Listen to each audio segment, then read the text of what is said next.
Thanks for the kind words. I appreciate that. It's great to be down here in Auburn. It's my first time down here. It's inspiring to be among all these hardliners here.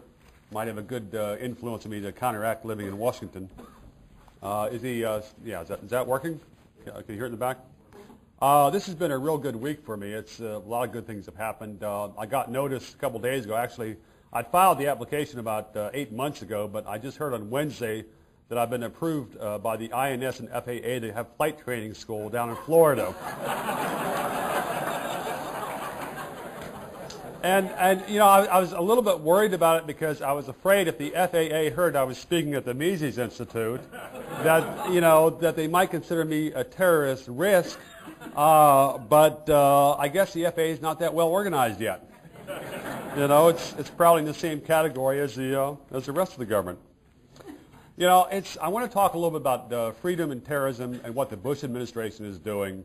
It's fascinating to see how Bush is playing these themes and how almost all the media is buying into his rhetoric and his spiel.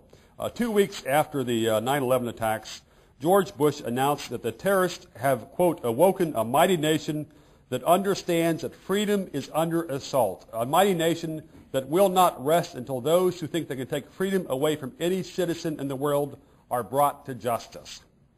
You know, from one point that sounds very libertarian. Unfortunately, this is from a speech that Bush made to FBI agents at FBI headquarters.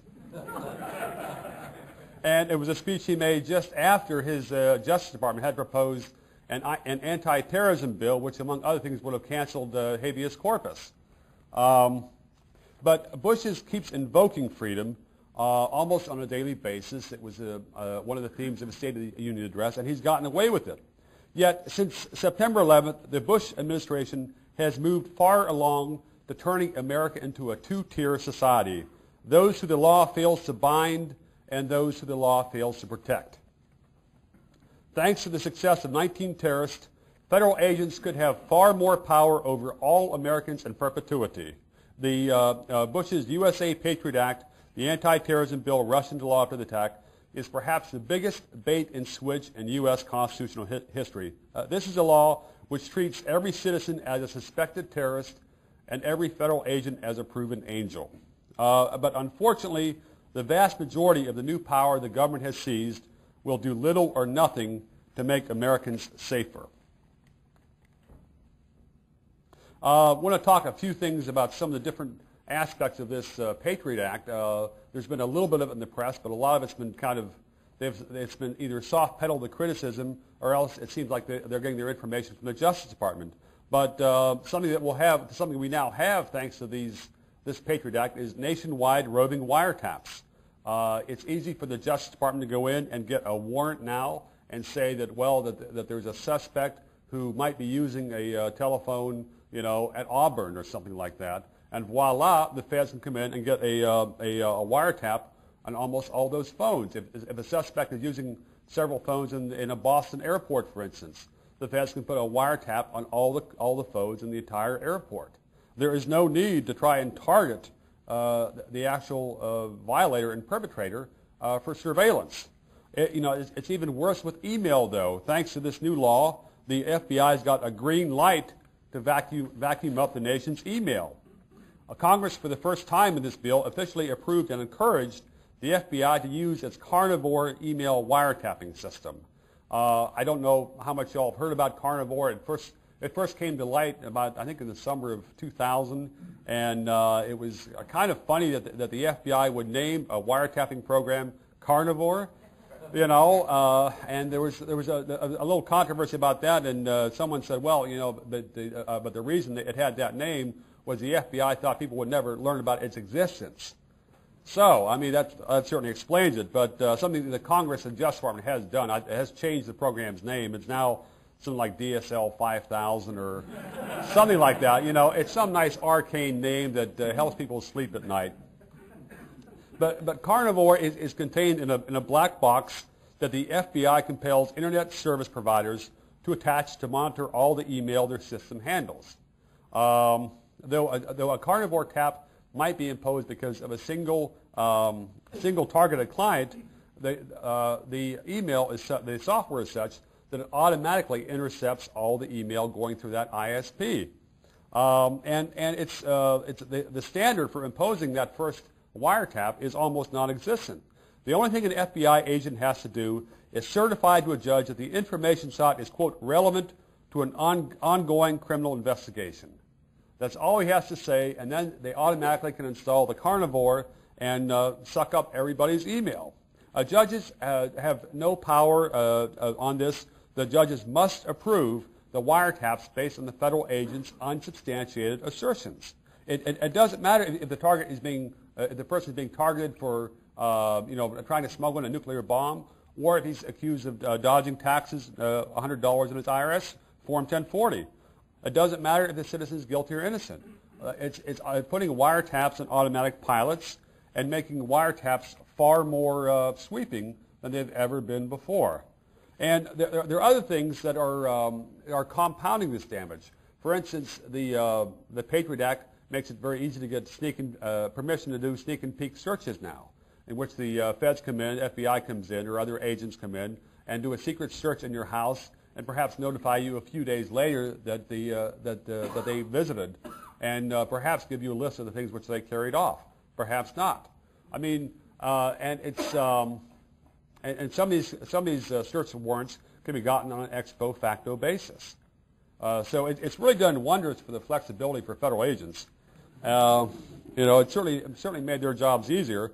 But there are other things which are just compounding these dangers level by level. For instance, something the FBI is doing now is doing much more often now. It's installing keystroke monitoring software on people's computers.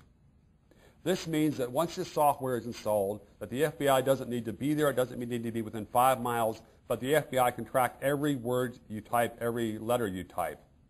And this is a way to completely defeat things like pretty good privacy software or other encryption software, because the whole key to those is your password. And if the FBI can do a keystroke monitoring to find out what your password is, well, that certainly simplifies their job. Something else that the FBI is up to is something called Project Cybernight, which they're finishing up something called Magic Lantern, which is a computer virus which they're planning to insert into targeted computers. Now, the USA Patriot Act imposed very heavy sentences, even a life sentence, for computer hackers who go around making these kind of vicious software that goes out and destroys people's computers. But it doesn't apply to federal agents. So that's just one more example. And it's interesting, it's amazing there was so little criticism in the news media about the ominous aspects of this law, because the news media, most of the news media got their information from the Justice Department, and the Justice Department told them not to worry. But for instance, this is a law that the scope is so much broader than what people realize. People think, well, it's for terrorists, for the guys that walk around with the Palestinian headdress and have bombs under their shirts. No, it's not. I mean, okay, that's one group of terrorists, but the law is so much more expansive. For instance, the Act defines terrorism as activities involving acts dangerous to human life that, quote, may appear to be intended to influence the policy of a government by intimidation or coercion. This is different than what the government does. If the government uses intimidation or coercion, then it's public service, not terrorism.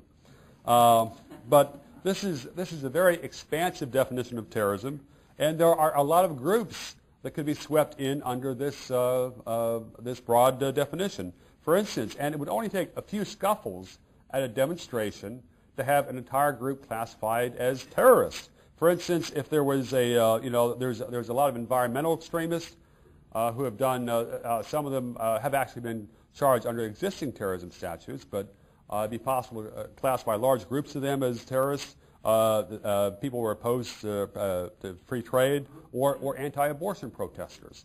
Now, and something which is especially ominous here is it'd be possible for the violence at a demonstration to be done by a government undercover agent. And it would still qualify that the entire group could be called terrorists because, well, there was violence at their demonstration. Doesn't matter, it was done by an FBI agent posing.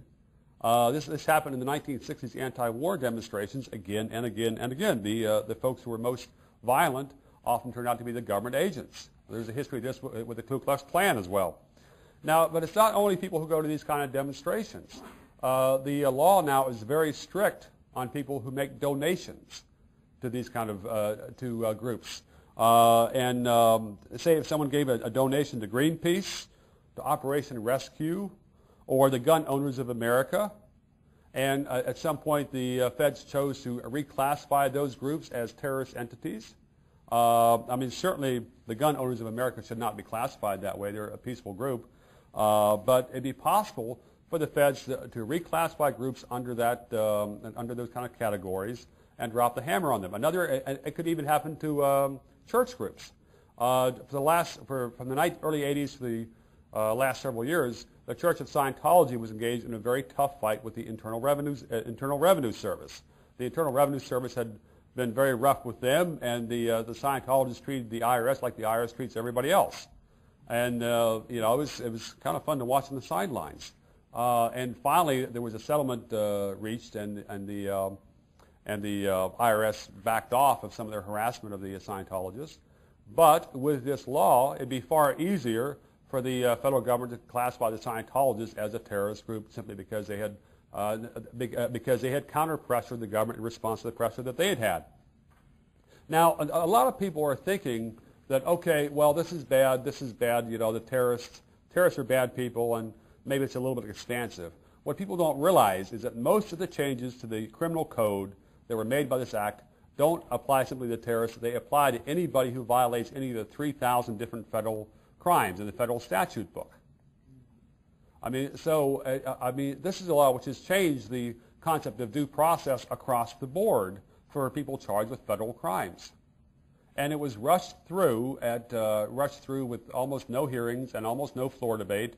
There was a congressman from New York, Nadler, who's usually very bad on most issues, but he proposed an amendment saying that, okay, well, let's do this for the terrorists, but let's not make the law apply to everybody else, every other criminal defendant. But the GOP floor chairman, Sensenbrenner, said, well, it's important to have this, to make it so expansive and broad, because perhaps someone who starts out doing one crime might later turn into a terrorist. I mean, it's fascinating to see the kind of arguments that get respected in Washington. I mean, it's the kind of thing that sober people should be, falling out of their chairs on. But somebody says this on the floor of the House of Representatives, and the other congressmen say, well, yep, sounds good to me. It's sort of like, it's sort of like hey Vern logic. You see these guys, and I mean, my sense is that most people watching Congress are somewhat partially blinded by the idea of, these are congressmen. But if you just think of them as average human beings just talking about what they don't know, I mean, then it's a very different thing. And especially with a bill like this USA Patriot Act, this has profound impact on Americans' constitutional rights. It has decimated people's rights in a number of different areas, and my guess is that a number of provisions in this law will be struck down because they're unconstitutional. That's my hope. But it's, congressmen take a solemn oath to obey the Constitution, and there were a number of Democrats who made good arguments against the bill, and the thing that came up again and again from the grand old party conservatives was that, well, but it's not our intention to violate the Constitution. It's not, seriously, they would say, oh, but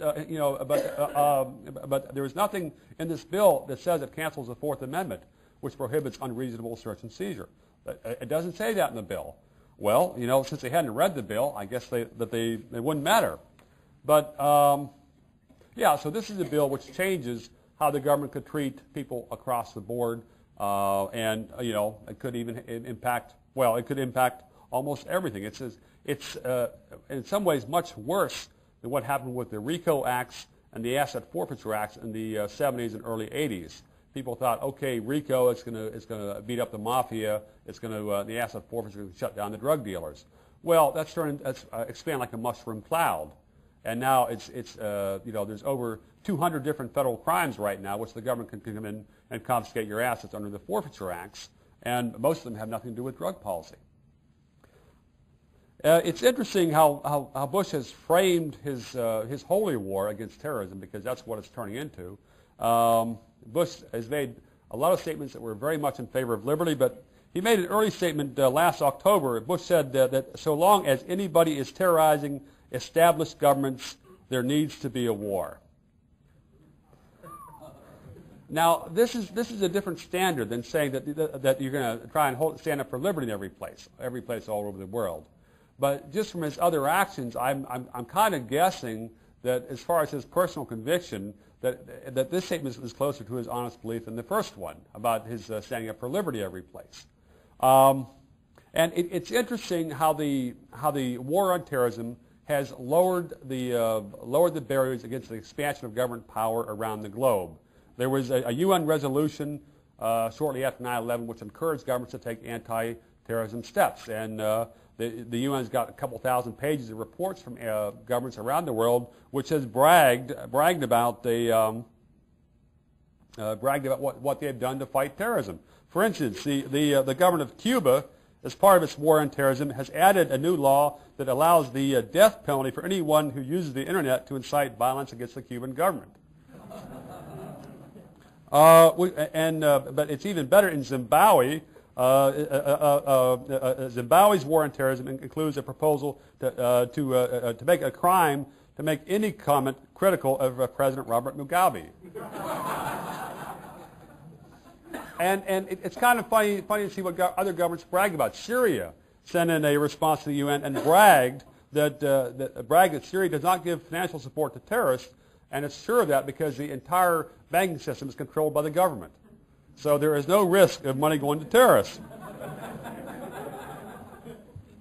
But this is what the war on terrorism is. There was a statement by one of the top UN human rights officers. He said that in some countries, nonviolent activities have been considered as terrorism, and excessive measures have been taken to suppress or restrict individual rights, including the presumption of innocence, the right to a fair trial, freedom from torture, privacy rights, and the right to seek asylum. These are all part of the war on terrorism in various places around the country. And certainly our own USA Patriot Act is an example of the government going far too far. Bush's rhetoric, he's trying to encourage people to think that that terrorism is worse than almost anything else imaginable. That terrorism is the arch sin of the universe. Unfortunately, governments around the world have committed far worse abuses than has the Al-Qaeda group or any other terrorist network. Mass murder was the most memorable achievement of governments in the 20th century. Some estimates governments killed over 170 million people in various ways. And by saying that terrorist attacks are the ultimate evil, the war on terrorism implicitly sanctifies whatever governments choose to do to fight terrorism. But in the long run, most people in this world have a lot more to fear from their own government than they do from foreign terrorists. But this has been completely forgotten. And Bush's comments on on established governments, it's the kind of thing which you would think that the White House would put out an official apology or correction. But instead, he just keeps going on making more and more statements, most of them not as extreme. But it's interesting with Bush how righteous he's been.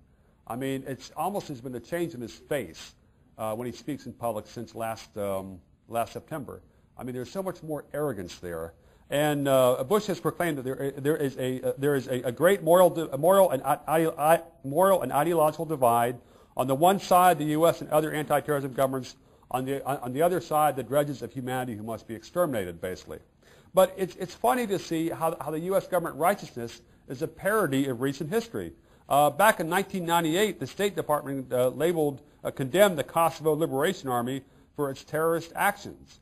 In 1999, the U.S. government relabeled them as freedom fighters to help support our bombing campaign against Serbia.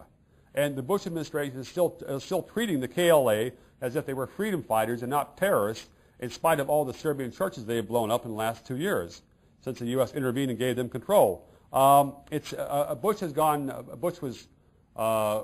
got extremely angry about the terrorist who had mailed anthrax to U.S. government buildings. He cited that as almost as one of the worst examples thinkable of terrorism. But if you think of what the U.S. government itself is doing in South America, we are fumigating a part of South America, the northern part. We're going in there. We have poisoned children. We have destroyed legal crops. We have just created great disruption, and we have helped feed a civil war that has that's resulted in tens of thousands of deaths. And that is chemical warfare as much as a few packets of anthrax mailed to U.S. government offices. Another example, Bush and the U.S. has talked about the Al-Qaeda, about them using jetliners as weapons, as an example of the apex of depravity. But for 15 years, the U.S. government supported Jonas Savimbi, who's a rebel leader in Angola, and one of his tactics was to shoot down civilian airliners. Okay, he didn't hijack them, you know, but still, this is a U.S. ally, and he's out there shooting down civilian airliners, and that's fine. Another example of the hypocrisy of the double standard and how Bush judges terrorism and how he judges governments is U.S. foreign aid. The Bush has been very proud that his administration has shut down a number of these Muslim charities. And the standard for evidence, as far as I can tell, is that somebody somewhere has to have heard a rumor from 1994 or a little bit later, and that's practically it. And there is some of these cases, the government has presented no evidence. They've simply said, well, we have reason to suspect. And that's all that's necessary for the government to come in and freeze the assets or to seize them in some cases and just completely destroy the organization. President Bush was asked in a press conference how much money going to one of these, being funneled to one of these terrorist groups is too much. Bush said that one dime of money into a terrorist activity is one dime too much. Bush also declared, those who do business with terror will do no business with the U.S. or anywhere else the U.S. can reach. But the U.S. government itself fails this one-dime test. If a person has any reasonable concept of terrorism and does not looks at who's doing the most to brutalize people, and it's third world governments around the world. And the U.S. right now is giving more than $10 billion in foreign aid each year to these foreign governments. And foreign aid is aid from governments, to governments, for governments. I mean, almost all of it ends up being controlled by the politicians. So it doesn't make sense to say, well, but it was for a good cause. Well, it's too bad it went to the secret police, before it went to the school lunch program. But there's very little control of that. And if you look at some of the countries, the U.S. Bush wants to give $20 million to the government of Uzbekistan this year. Now, there's some nitpickers at Human Rights Watch. These nitpickers have complained that the Uzbek government officials have sought to enlighten dissidents with methods such as beating, electric shock, temporary suffocation, hanging by the ankles or wrists, tearing out their fingernails, and punctures with sharp objects. And now this is all being underwritten by your tax dollars. And it's the same with our aid. We're sending troops and other aid to the government of Georgia right now. And as far as I can tell, from what I read, the government of Georgia now has an even worse human rights record than the state of Georgia had when Lester Maddox was governor. I mean, that's not an easy standard to reach, but the former communist henchman achieves that. And if you look at our foreign aid elsewhere, there's dozens of countries with very bad records. I mean, there's a flood of U.S. foreign aid going to Middle Eastern governments: Egypt, Israel, Palestinian Authority. They all have very bad human rights records, and it's almost like we're trying to balance out that. Well, it's but it doesn't matter because it's there's this fantasy that we're building peace that way by helping underwrite governments throughout the region that have had horrific policies. Something else the U.S. is doing. The U.S. government is the largest funder of the World Bank. And we've been the largest funder of the World Bank for decades. And the World Bank will slop out money to almost any government willing to fill out a loan application. Thanks to that, the World Bank has bankrolled some of the worst atrocities of the last couple of decades. The World Bank financed the forced resettlement of villagers in Tanzania. the slaughter and resettlement of Ethiopian farmers. They've paid for a lot of abuses out in Indonesia. Millions of people have had their lives uprooted and ruined thanks to the World Bank and thanks to the U.S. bankrolling of the World Bank. And yet, for some reason, we're not supposed to think about that when it comes to terrorism. It's almost as if the Bush administration wants people to think of terrorism as, well, it's not terrorism because the person was wearing a government uniform. But, you know, that is the ultimate black hole of the entire Bush approach to terrorism. You can't exempt governments and think you're going to have peace. But it's funny seeing some of the Bush administration's comments on freedom because it's almost as if the Bush administration's affection for freedom is so intense that it cannot even be questioned without catastrophic consequences. Attorney General John Ashcroft told the Senate a couple months ago that those who scare peace-loving people with phantoms of lost liberty give ammo to America's enemies. One wonders if the Bush administration of freedom extends to anything beyond a right to buy an SUV. You know, because obviously, according to Ashcroft, free speech is no longer part of freedom. I mean, it makes me wonder if Ashcroft got his ideas from Lenin, who said that freedom was so precious it has to be rationed.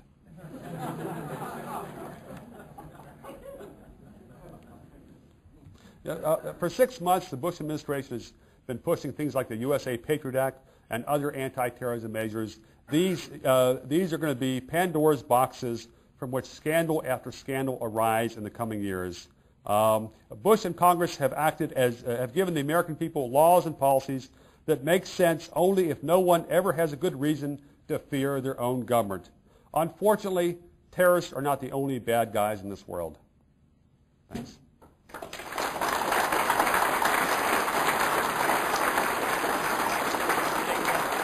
Yeah, sure.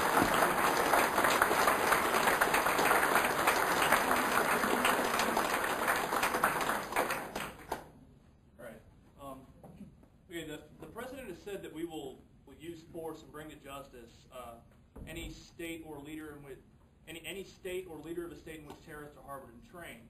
As we all know, the men who perpetrated the 9/11 atrocities were trained in Florida, where the president's brother Jeb is governor, and operated out of New Jersey, where his current EPA head, Christy Todd Whitman, was at the time. So can we expect to see Jeb and Christy Todd Whitman in the gallows next to one another at some time, or a possible invasion of New Jersey and Florida? Well, I think as far as the idea of bombing New Jersey, maybe it's not so bad. Florida not, though. Florida not. No. I mean, this is a good example of the absurd of Bush making all these absolute statements. And the same with the city of Hamburg, Germany. There were a number of terrorists that were there for a while, and then came to the U.S. and the Ashcroft and some other Bush officials have tried to point fingers at Germany, but that's absurd because it was not a plot aimed at Germany, and my impression is there has been some cooperation between the governments, but there were so many incredible failings by the CIA, the FBI, the FAA, the INS. I mean, the whole alphabet agencies there, and it is amazing that the government now has more prestige than it did before 9/11. I mean, government has its biggest screw-up in history, and faith in government doubles in the public opinion polls. I mean, it almost makes me cynical.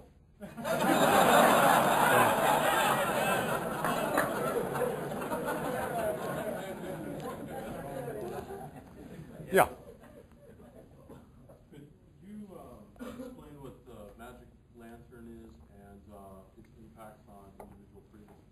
Well, Magic Lantern, from what I've read, is a software program which is basically a virus which the FBI could use to send out to targeted computers, targeted users. There was some controversy with some of the, I believe it was Norton antivirus and McAfee. I think that there were some early indications that the antivirus producers would work with the government to avoid alerting people, but there was a huge firestorm over that. And the Norton and McAfee quickly clarified that, of course, they would not do that. But basically, what I know, and that's what I read from some Wired News and things like that. So, but I'm sorry, yes. What does it do, though? Well, it would be a type of computer virus. It would act like other viruses. It would disable your hard drive, basically, and paralyze your computer. There are some viruses which, once a person is hit, it transfers their own data to other places, forwards it on, which could be embarrassing. So. Do you know who wrote the Patriot Act and when? I suspect it was written before 9/11. Well, yeah, that's a very good question. It was kind of curious. It was only a few days, I think less than a week, that the Justice Department gave to Congress like a 150 or 200 page bill, abracadabra, and it was 800 pages. Okay, 800. Okay, the final bill. Okay, I'm not sure how long the Justice Department's initial bill was, but it was full of provisions that the Justice Department had tried to get Congress to enact over the last 4 or 5 years during the Clinton administration and now under Bush. And it was like all these things were sitting on the shelf, and all of a sudden Congress, the Justice Department says, "Oh boy, there's a sale," So let's, which is basically how Congress reacted. They said, "Okay, fine, good with us," I mean, it was amazing how there were so few congressmen who took a stand. Well, so few GOP congressmen. Ron Paul was very good. Butch Otter from Idaho, who I'd never heard of, gave a very nice speech on this. And there were a handful of Democrats that were good, but they were the same folks who are usually bad on most issues. But on civil liberties, the Democrats in the House tend to be better. And Russ Feingold, to his honor, was the only senator who stood up and said no to the Patriot Act. So. You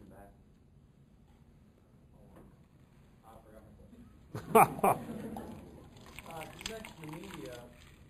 Where have the New York Times and the Washington Post been on this issue, editorially? Editorially, the news coverage in both papers was not good prior to the bills being enacted. But what happened is that after Bush signed the bills, I think both papers started to have a little more analysis of what was in them. They said, "Gee, this sounds bad." But for some reason, it really wasn't there. It wasn't there in force before the bills were signed. There were some good editorial columns. I think the New York Times is probably stronger.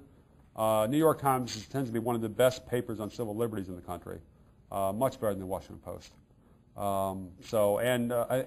Conservative papers like the Washington Times were just, totally pro-Bush. So, totally gone. Having been wand down at an airport and had all my pockets emptied right after being pulled out of the line, after a 7-year-old woman had been pulled out of the line and given the shakedown, all the things you said about violation of civil liberties,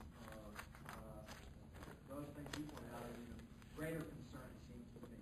But I take it that your concerns with the violation of civil liberties are apart from or conjoined with our response to terrorism and the 2,800 people lost their freedom and the lives of the bombing of the World Trade Tower. So, is it in opposition to pursuing the Taliban or Al-Qaeda in Afghanistan, or is it separate from in terms of this being used as a cover for an overextension of violation of our civil liberties? There's a number of different. That's a very good question. Well, first of all, I'm in favor of wiping out this terrorist network that did the attack. I mean, it was certainly a severe act of aggression, and my sense is the U.S. is entitled to go after that group and to put them out of business, lock, stock, and barrel, by practically any means necessary. It's a different question if you're talking about the Taliban, because the Taliban did not attack New York. The Taliban did not attack the Pentagon. So. But if the Taliban was working to protect the Al-Qaeda network, they've put themselves at least to a degree in the crossfire. But the thing I'm concerned about is that there's a sentiment on there's a very false sense of security which is coming from all the BS in the airports.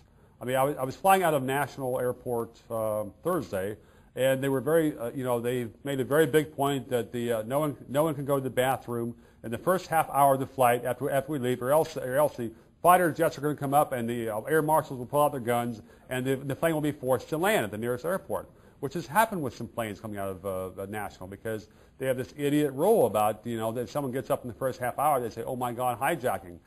No, it might be an old lady going to the bathroom. It doesn't matter. I mean, it's almost like they are trying to make it institutional to have hysterical responses.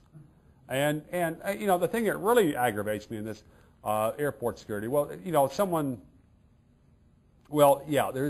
foolish how they're playing games in airport security. It's kind of PC games in one sense. But the biggest aggravation is they're hassling the heck out of everybody. And, you know, it's typical of the government to assume that, well, you know, people don't have anything to do with their lives. It's fine to make them go to the airport 2 hours ahead of a flight.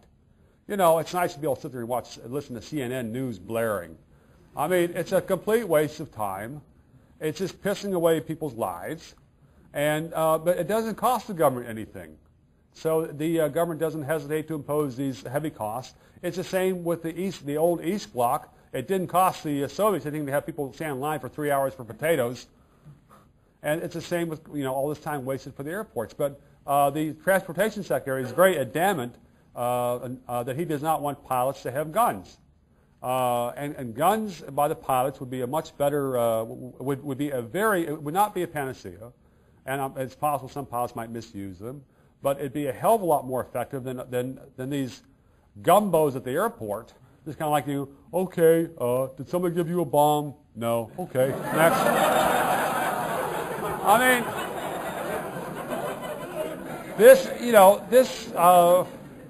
this is what they're really asking. I mean, most of them are just kind of look like they spent too many years in federal job training programs. That's the nicest way to put it. So. I know it's hard to step back in the heat of everything that's going on, but we know that government has grown the biggest in crises, right? World War I, World War II. Could you give us some idea of maybe how we're going to be seeing this 10 or 20 years from now, assuming that it gets no worse? Isn't that an assumption? Wow. Rose-colored glasses. Well, I think things will get worse. Can you put it in context with the government growth of those other episodes, perhaps? I mean, is it as big as them? Well, I think Robert Higgs might be able to do that better than I could, as far as he's got a better historical grasp on that. But, you know, this is only 6 months in. Yeah. I mean, and it's hard to tell where it's going to go. If there's another attack, it doesn't matter if it's going to be because of a government screw-up.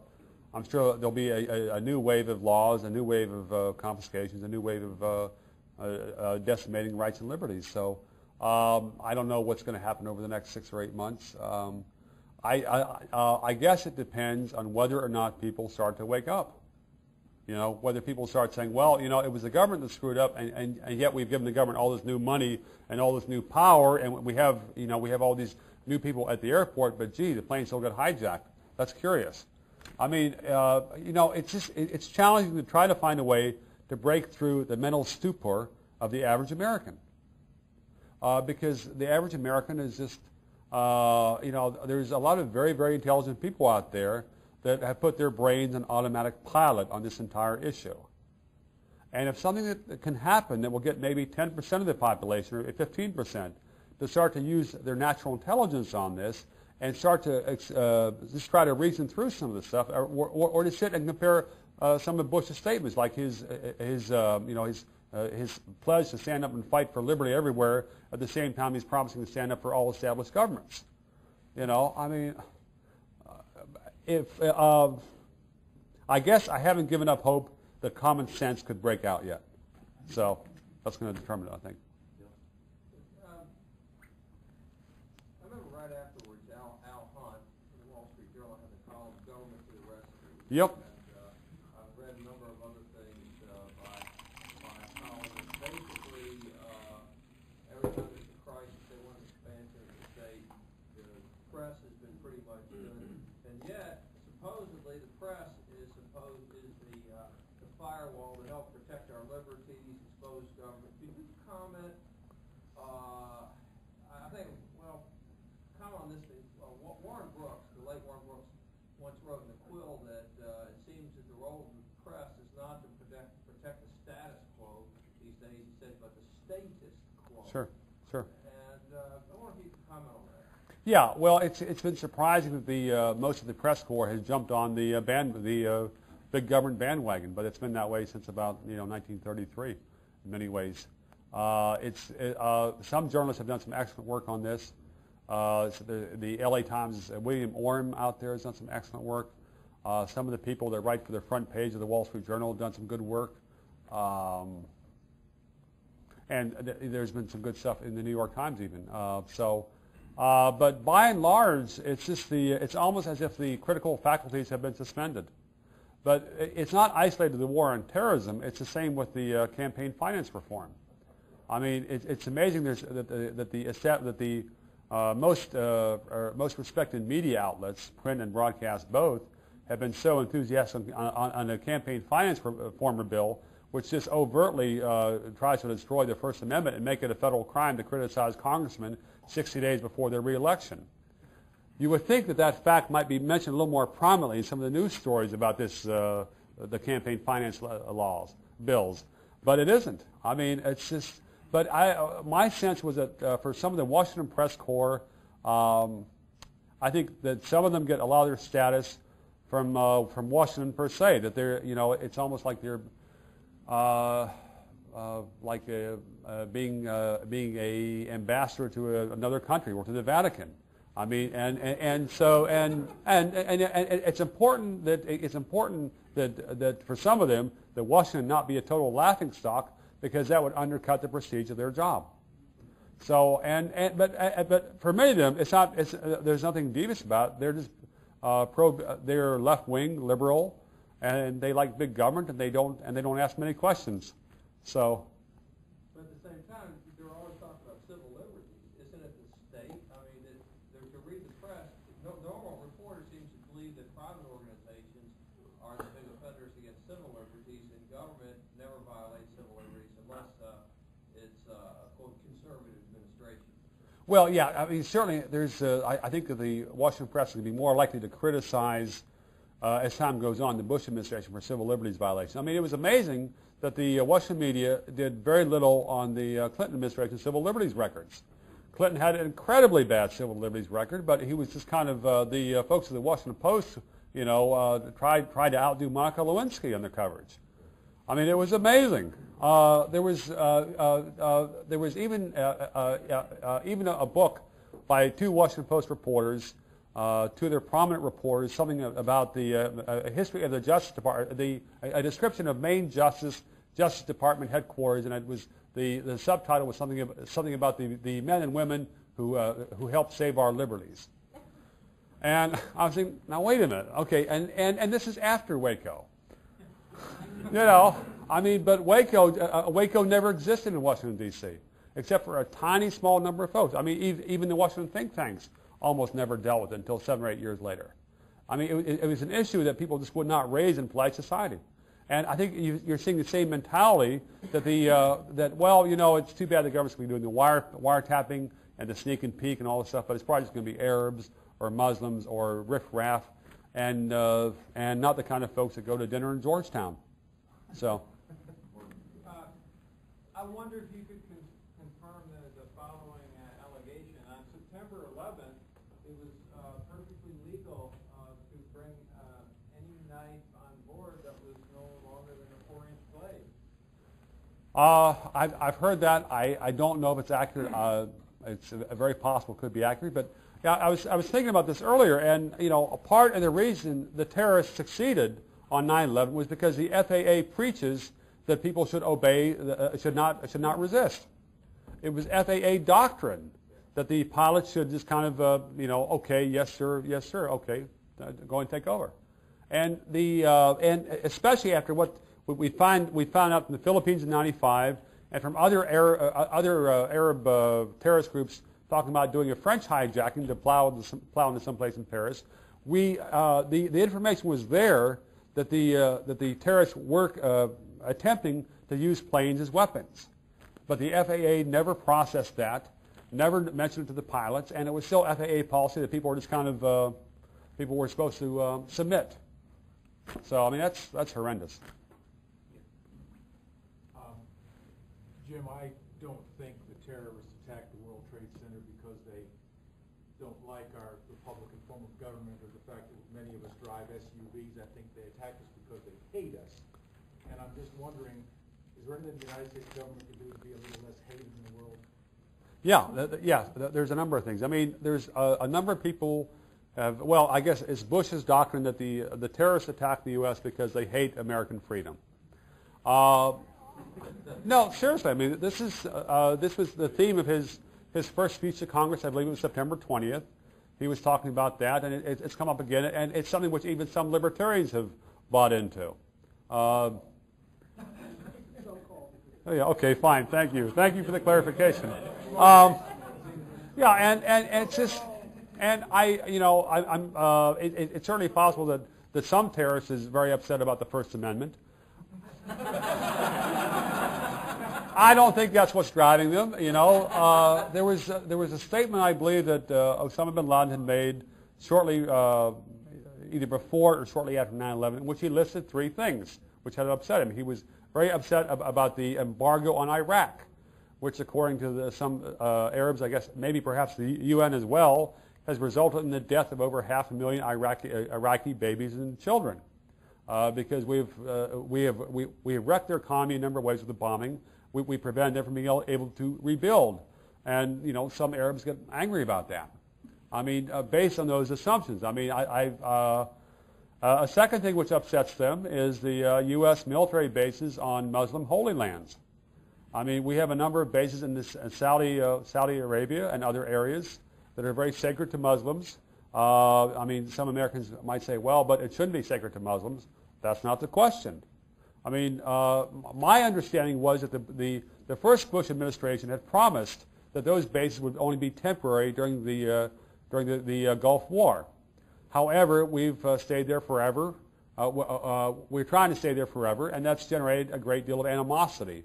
The third thing that they've said was that the U.S. siding with Israel and the Palestinian on the fight with the Palestinians, and that's going to be something that's going to make a lot of Arabs very angry.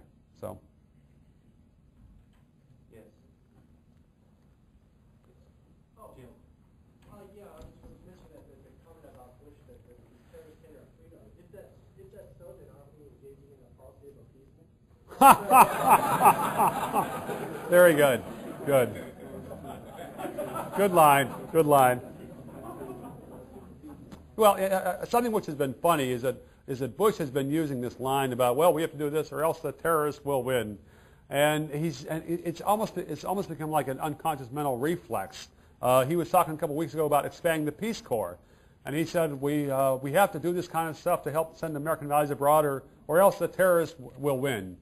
And I'm thinking, okay, I don't recall Osama mentioning the Peace Corps.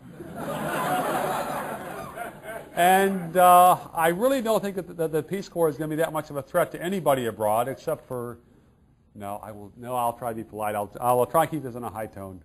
It's a struggle. Go on.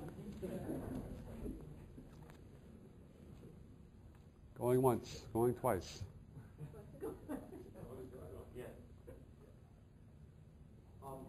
They said in the news that only one Congresswoman, Margaret Lee, I think is her name, she voted against going to war. Well, it wasn't going to war. It was the first resolution by Congress to authorize force. It was quite expansive, but yeah, okay. Do you know what Ron Paul's vote on that was? Paul voted in favor of it, and Paul put out a statement on that. It was a well-reasoned statement. I mean, it wasn't like he was double-crossing his principles or anything like that. I mean, he had a coherent explanation for supporting that resolution, which I thought made pretty good sense. I mean, it was kind of one would have liked to have a narrower resolution instead of making George Bush emperor or Caesar. I don't recall. I think I'm sure that would be on his website. It's certainly been shot out in million. But Ron Paul has done some of the best criticism of the USA Patriot Act. He's done wonderful work as far as the impact on financial privacy, so-called money laundering, bank secrecy. Paul's got his staff is doing some very good work, and he's doing as much as anybody to hold the principled ground. Bob Barr has made some very good criticisms as well. He's a very sharp former federal attorney, but Barr voted for the Patriot Act, so that's kind of puzzling. So, the congressional resolution that Paul voted for limited the use of force against those that conducted Yeah, okay, that's a very good, yeah, that helps explain why Paul would support it. Thanks. We seem to know a lot about one of the terrorists, Adam, and there seems to have also been kind of a blackout about some of the other, the Saudis. I'm just wondering what's your take on that? Why we don't know a lot, why the American press has been shut out of looking at some of the other terrorists. Well, I think something that's even more of a mystery is why the press has been so darn docile. I mean, there have been door after door after door slammed in the press's face, and Ashcroft even has totally reinterpreted the Freedom of Information Act to greatly narrow the amount of information on any government agency that's going to be made public. And there's been a few little bleats in the media, but that's it.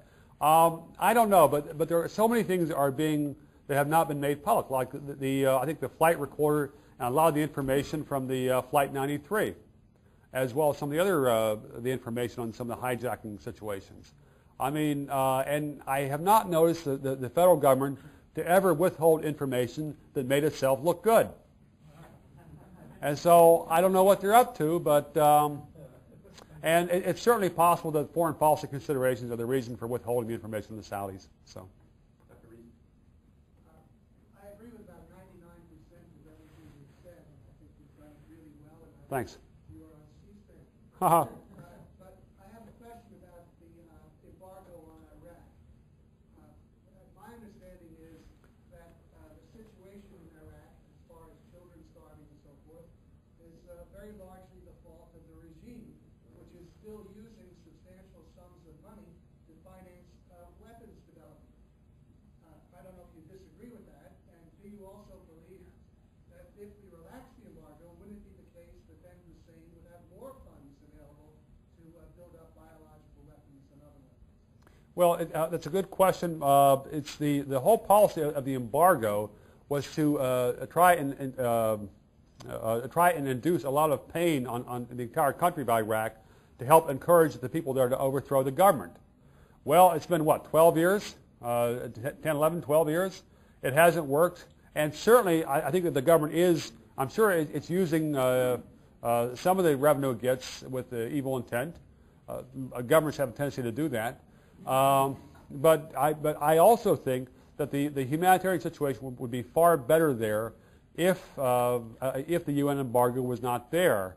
But part of what drives this, trying to understand the Arab and Muslim rage, is the perception out there that that these embargoes have resulted in that many fatalities, and it was something that Secretary of State Madeleine Albright was asked about, I believe, in 1996, and she had some quip comment about, well, you know, if that's the price of getting Saddam out of power, that's how it is, or something like that. I mean, Madeleine Albright did not challenge that. I think maybe someone here has done some writing on the question of the Iraq embargo. Anybody? Okay. Well, I've seen some good writing on it. I've not investigated it myself, but I would be happy to see Saddam Hussein. It's always a tragedy if a tyrant dies a natural death. And if some Iraqi citizen wants to take out Saddam Hussein, fine. But I think it'd be a very bad idea for the U.S. to go in there and basically take responsibility of the situation, which is what we would do if we overthrow the government. It certainly worked out great in Haiti, Somalia, Bosnia, and Kosovo. Why not some more? What does ACLU and Human Rights Watch and Amnesty International been saying about the diminution of civil liberties? The ACLU has done some great work. The ACLU was one of the best sources of information on this. They were very courageous. They had more courage than almost anybody else in Washington on the Patriot Act, except for some of the. Well, no, they were way out there in front on the Patriot Act, and they've been a very good source of information. They're the President Nadine Strausen has given some very good speeches. Some of their policy folks have testified before Congress and really taken a hard line. So they've really upheld the flag. Amnesty, I believe, and Human Rights Watch have done a little bit of stuff that's good. They certainly haven't kowtowed, and it's possible that they've also done a lot of good stuff, but I'm just not aware of it. So. I've been reading a lot of Noam Chomsky recently. Oh my. Oh, very much, very much. And yet he seems to be on the same side as your paper and what you were saying. How can he be useful in this respect? Is he respected, and what's your opinion? I don't know his work that well. I've read some of his comments on the post 9/11, and I think he's made some. I would agree with some of his criticisms. I'm not sure how. I would hesitate to. He's not respected. Okay, fine. There's. He's known to be a communist. Well, okay. There are questions about his affiliations with the Communist Party from Dr. Hamaway here. I mean, he's someone who's been very good on some issues, but I guess there are some folks even. Well, it's not something which I've looked into. I mean, I think other people here could comment more thoughtfully on that. Maybe Stromberg.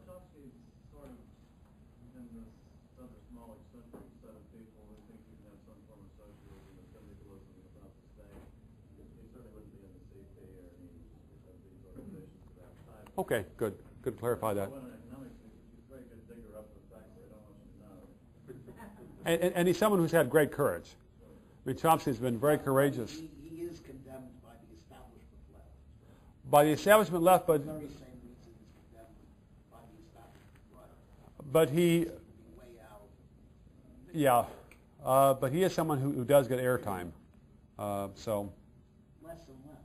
maybe so. I haven't tracked him over the decades. So Yeah, I'd like you to imagine an alternative universe where on September 12th, George Bush had invited you into the Oval Office. ha ha ha! And said, This is a different universe, indeed. Mr. Bovard, I know that you take a slightly different view about foreign policy than I do in general, but we have been attacked. And what would be your suggestions on how not to infringe upon American civil liberties, yet go about seeing that these bad guys get what they deserve? Well, the first thing I would have done is, Bush likes to ask him. Says he asks himself sometimes, "What would Jesus do?" You know, and it would have been interesting as far as asking after September 11th, what would Stalin do? It would have been interesting to see the head of the FAA, the Transportation Department, a lot of these other federal agencies that screwed up massively and have responsibility for that screwed up so badly and made it easier for terrorists to succeed in killing thousands of Americans. Those people should have been held responsible. Those people should have been held very responsible. So I mean that's one thing I would have done. I mean a major part of the trouble is that the government is doing all these different things at this point. We've got over 2 million people in prison. We have all these different. We've made so many activities criminal. The thing I would suggest is to get rid of most of the criminal statute book, to concentrate on things that are actually violent crimes, threats, or violent threats, and focus law enforcement resources. The federal government is already far too big. Part of the reason that it was so incompetent before 9/11 was that it was trying to track so many different things. There was a wonderful statement by the former head of the INS, Doris Meisner, I think that's how it's pronounced. She was asked about some of these names being on watch lists, an INS watch list. And she shrugged and says, she said, but we've got millions of names on those lists. Well, that's a problem. That's a problem, you know. Okay, there's a very small number of people a very small number of people who are known to be involved with these extreme hardcore terrorist groups. And if you kind of mix their names in with 500,000 other people who might have underpaid their taxes in Belgium, well, that's a problem. That's a real loss of priorities. I mean, the government's got to get its priorities right, and the government was created to protect rights, and including people's personal safety, right to property, things like that. But the government has become far more concerned with controlling people than with protecting them. So I would just say that they need to completely change the focus of what the government does. 2 points. First, totalitarianism abroad doesn't legitimize America's current anti-constitutional policies, and those anti-constitutional policies don't mitigate totalitarianism abroad. Point 2, of course America should cut off not so much foreign aid to Israel, so much subsidizing Israel, which we should sure as hell do for Bovaard's tyranny in Egypt. But I'm not at all convinced that cutting off a subsidy to Israel would somehow pacify the Arab world. Because bear in mind, once you cut off aid, American Zionists and other individuals would be free to subsidize Israel on their own. And I could easily see Arab terrorists blaming America for not prohibiting foreign subsidy privately toward Israel. So I think it would be a little bit naive to think if you cut off aid toward Israel that suddenly, oh, okay, we are, specific people now, we won't be belligerent. Right. Well, on the second point, that's not what I was saying. No, I wasn't.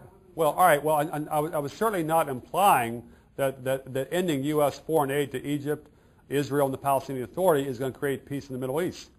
I mean, that is something that the people there have to do. And it's a tragic situation. There's lots of good people on both sides of that conflict. Unfortunately, there's also a lot of, hardliners, I guess, who are driving policy on both sides to a certain degree. But I think it's a fantasy to think that the U.S. government can somehow crack the whip and make both sides all of a sudden love peace. I mean, it's hard for me to think of anything the U.S. government has even come close to achieving in the Middle East since 1978 when Sadat and Begin were in Camp David. I mean, and basically that's something that probably would have happened even without Camp David, because the leader of Egypt wanted peace, and the Israeli leader also was willing to work for peace, and no amount of American money or military goods can substitute for that. So, anyhow. In your view, how should the U.S. react to the prospect of weapons of mass destruction being developed by gangster regimes like Iraq? Well, certainly a certain amount of, it certainly should be gathering information in various ways, paying attention to it. But I mean, it seems that the Bush administration thinks that only U.S. allies should be allowed to have nuclear bombs. And that's the only sense which I can make of their moral doctrine, which they state with such fervor. But certainly, I think there's a lot of things the U.S. government could do to maybe keep an eye on what's happening. But according to Scott Ritter, the former UN one of the top inspectors there for the UN, I mean, there wasn't that much evidence of them of the Iraqis trying to develop weapons of mass destruction even before the UN guys were kicked out. So, I mean, it's a evil government. There are a lot of evil governments in the world, and I'd certainly keep an eye on them. But I think the chance of the Iraqis being able to threaten the U.S. with a nuclear bomb are very, very low. So do nothing. No, I'm saying keep a close eye on them. Well, excuse me. You keep a close eye and you see they're doing it. What do you do? Could you solve these problems right here? Yeah, right. Well, I'm sorry I forgot to bring my magic wand. Well, I mean, that's something which would that's a question that would come up if there was strong evidence. But I mean, it's hard to hypothetical here. But I also think that even if the Iraqis had 1 or 2 or 3 such bombs, that they would not have a wish for national suicide. And I think both that the U.S. and I think if Saddam Hussein would know if he tried to attack the U.S. with a nuclear bomb, he'd get blown to pieces by the U.S. And if he tried to attack Israel with a nuclear bomb, the Israelis would blow him to pieces. So I really don't see, if we're going to assume that there's a suicide wish there, then it's hard to make a rational response to that. So. I think our time is up. Oh.